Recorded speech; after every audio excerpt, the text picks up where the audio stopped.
What is up, ladies and gentlemen? It's your boy. Haven't figured out a name for the YouTube channel yet. And I'm coming at you with the story about how I got robbed by a stripper. So take a seat, enjoy the ride, and let's get started. So this all started in 2018 when I was at my house, which that whole house has a million other stories. But we're gonna start with this. So we're gonna find a name that's not the actual name of this girl. So let's call her um Allie. So Allie was really interesting girl, and I actually thought another girl by the same name was coming to the house because her homegirl. All right, we're just gonna call them Ashley and Amy. All right. So Amy messages me and wanted to come over to smoke. She came over to my house to smoke plenty of times before, and she actually had a little thing going on with my best friend at the time, but they had a little falling out and they were not cool. So she hits me up and she's like, "Hey, can I bring Ashley over?" And I'm like, hell yeah, you could bring Ashley over because I thought it was Ashley, like one of the most popular girls at the school. Gorgeous, smoky skin, bright green eyes, dark hair, gorgeous girl, gorgeous. So I was like, hell yeah, slide through. We can smoke a couple blunts in the cigar lounge. How much you got? She's like, yeah, we got 2 G's. Can you match? I'm like, hell yeah, I can match. So they pull up to the crib. My friend, we'll just call him Christian. He's with our friend Andrew, and he's like, "Yo, can we come over? Can we smoke?" And I'm like, I'm kind of hanging out with a couple girls right now." He's like, "Who?" And I'm like, "Amy and Ashley." He's like, "Okay, first, who the fuck is Ashley? And two, you're fucking hanging out with Amy, bro? Like, really? You rather hang out with them than us?" And it's like, bro, like, chill out, whatever, bro. And he was like, "Bro, you're not even getting any, bro. Like, you're doing this for pussy. You're not even getting pussy." And I'm like, bro, okay, first off, you know who I am, bro. You know if I wanna close the deal, I'm closing the fucking deal. Second of all, what are you tripping about, bro? You're getting all butthurt and jealous and shit, bro. It's like you're my homeboy, bro. Like, if I'm trying to hang out with a couple of girlies at the crib, 2 blonde girlies, mind you.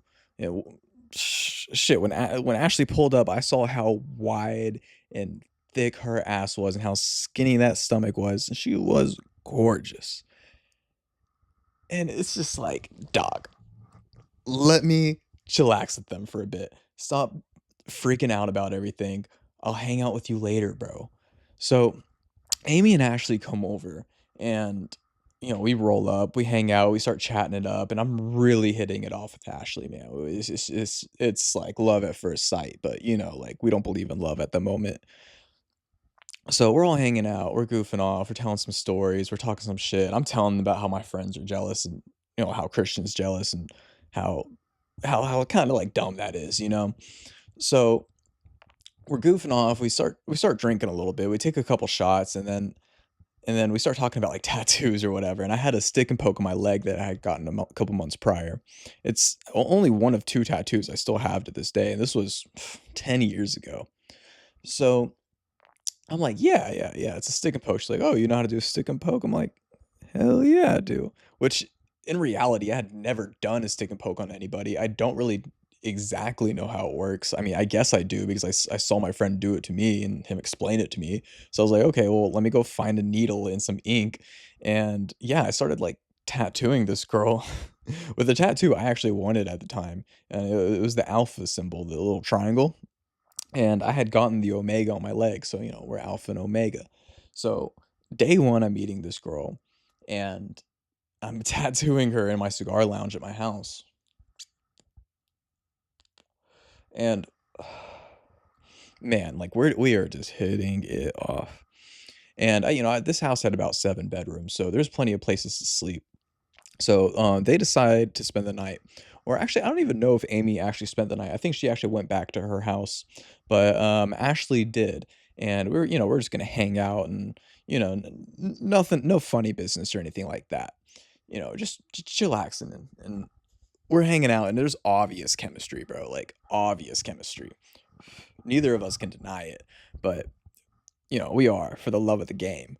And she looks at me after we start, getting a little close, and then we start grinding a little bit, and she looks in my eyes and she says in this just like soft voice, she's just like, "There's only one rule." I'm like, "What's that?" She's she says, "Don't kiss me. You can't kiss me." I'm like, "All right." So we ended up doing about everything in the world except kissing. Actually, no, no, no, no. We didn't get to that point yet. We were just, bumping uglies all night. Um, okay, well, that sounds like we had sex. We didn't have sex yet. Um, I'm trying to make it not sound too bad. Yeah, well, okay, well, we're just grinding with our clothes on, and just like feeling each other. I'm kissing her neck and stuff like that, but not kissing her lips. And it's this goes on until the sun comes up. And the sun comes up, and then there's that beautiful light blue white light coming through the room. We stayed up all night, talking and getting a little physical and just feeling each other out, just feeling each other out. So when that morning light comes in, we're freaking, our teeth are vibrating from all these chemicals in our brain. And I'm trying to make this a little YouTube friendly, but I gotta put in one of the best parts. So she was a dancer and she was really flexible, bro. And, her knees were at her ears and she was still fully clothed. And then I am looking in her eyes and we finally kiss. And then I pull up her leggings and just see this beautiful, beautiful sight of just her perfect little bleep.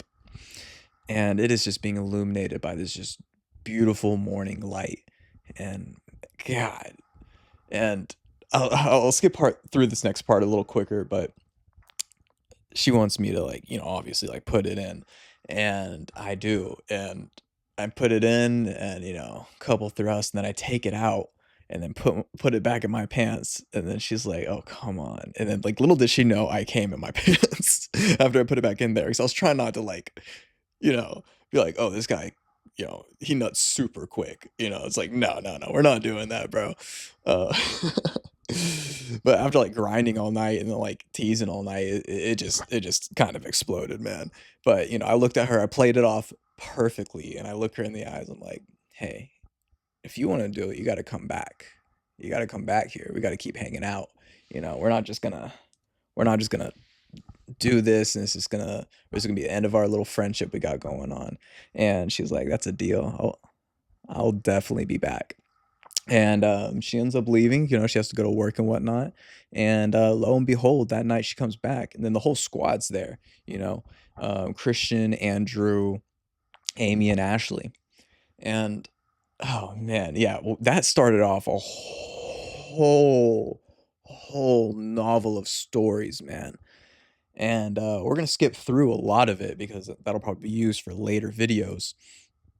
But trying to make long stories short, um, we all started selling weed together because she needed to pay her rent, and she was asking if I could flip a couple zips, and I was like, "Well, yeah, of course I can. I mean, come on." And yeah, so we do that. We actually get a couple zips and start smoke. We obviously smoke too much of it. We can barely make a profit, but I ended up making like edibles, and we get like a 200% profit off of that per G of weed. So we're doing that, you know moving this weed. It's like the end of my senior year, and I didn't really go to school that year, so I was just always at home chilling. And most of the year I was just depressed and alone like a lot of the time. But we were really going wild here. And we we would go to the parties and stuff, and sell out our pack, and come home with a couple $100 and shit like that, re-up, and do the whole dance again. And honestly, we weren't even able to get the money for her fucking shit, man. Like, it was $550, bro. It was cheap as fuck, bro. Like, we should have been able to fucking get this. So we just stopped smoking for 2 days, and just flip the like 2 packs, like, we would have had the money, bro, but we were fiends, bro. We could not stop smoking. Bro, the amount of days we were on our hands and knees on the ground looking for literal flakes of weed and like finding like hundreds and hundreds of little flakes and then putting them all together just for one hit out of the gravity bong. But I mean, we had like a 2 liter and a 3 liter gravity bong. So we would just liquefy that smoke and then split the bottle, between however many people are there. But as time goes on, it's about like 2 months into this, and she's not too good at home, and I end up leaving home and staying at her apartment, which was in Arlington, where the Dallas Cowboys play. And so I move over there, and then we all start having like little parties there and kickbacks. Like there was a couple girls living in this like tiny studio apartment that smelled awful, bro. Because she would leave her cats like alone for days while she was at my house, and they would just pee on everything. And these cats weren't neutered, and they were both brothers. And then one brother would rape. Oh, I can't say that. One brother would freaking you know fuck the other cat, and it was not cool, bro. It was not cool. And yeah, this apartment was like not like it was hot, bro. The air conditioner didn't work most of the summer. And this is Texas, bro. It gets hot. And like, I mean, it was some of the greatest times of my life, man. And it was just in this like shitty ass place. And so yeah, that was the beginning of us really being roommates.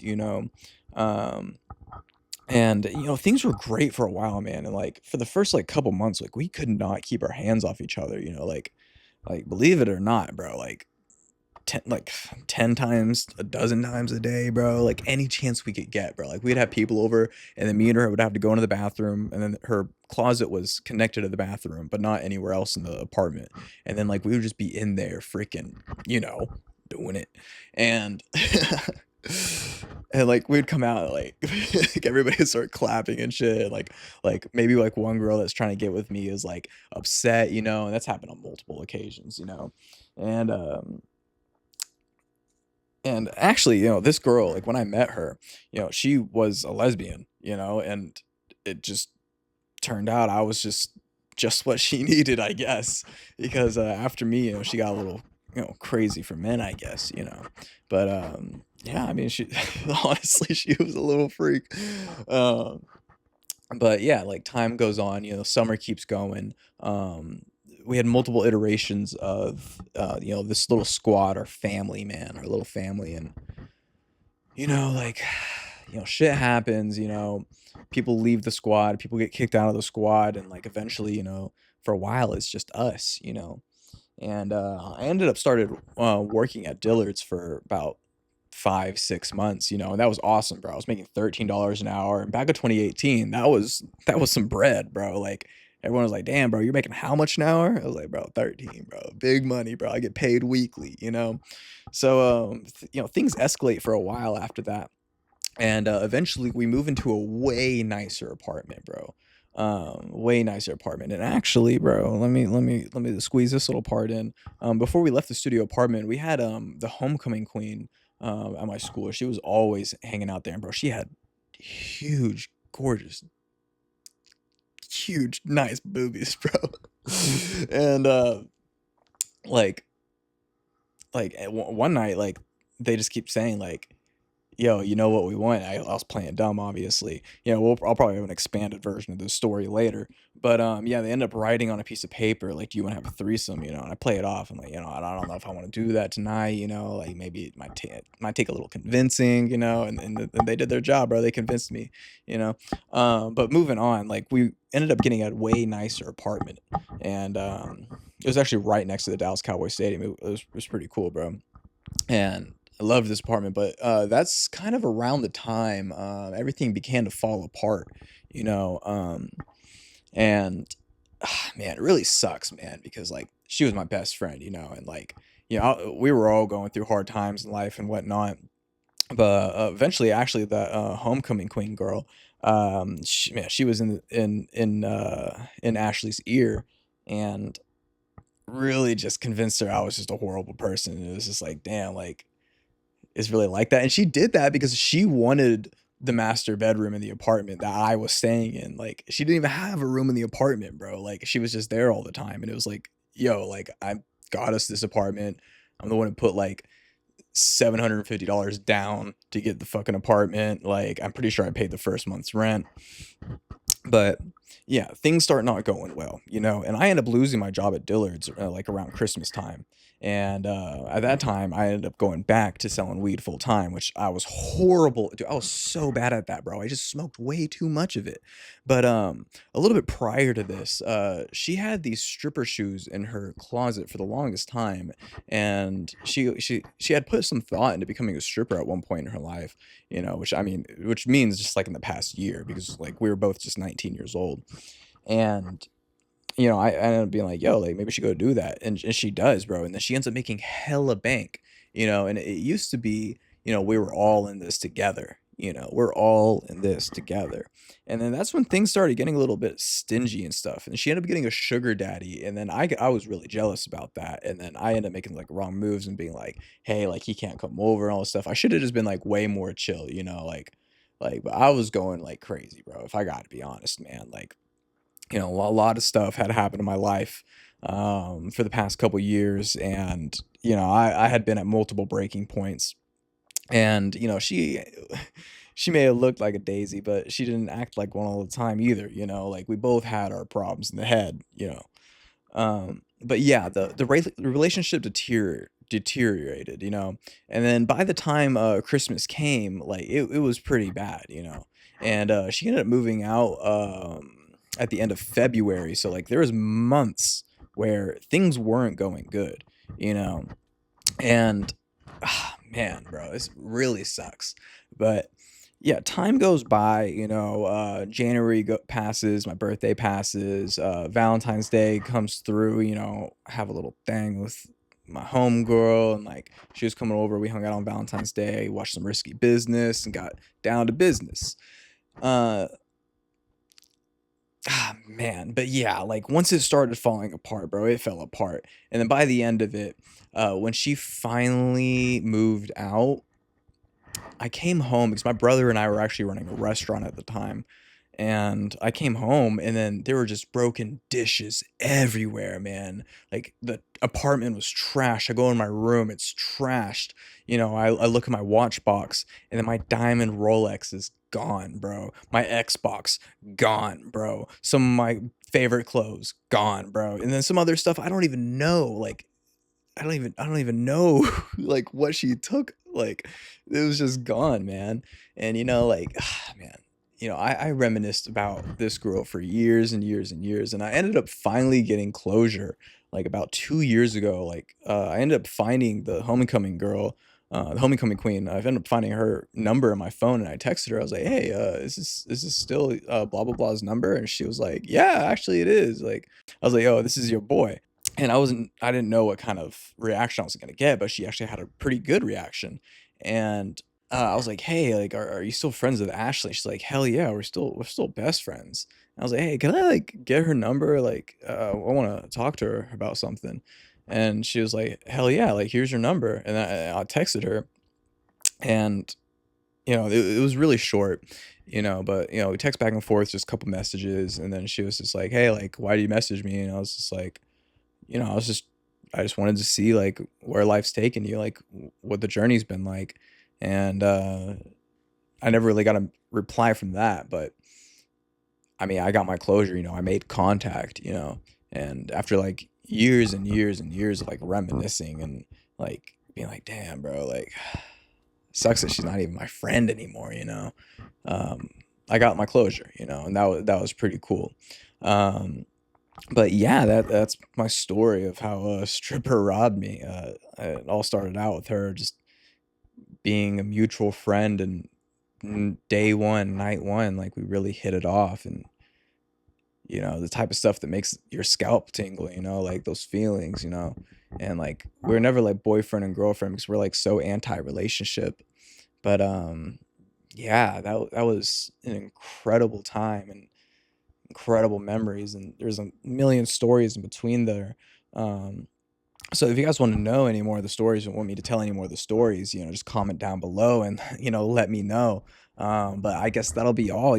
Like, comment, and subscribe. Just keep it easy, brother.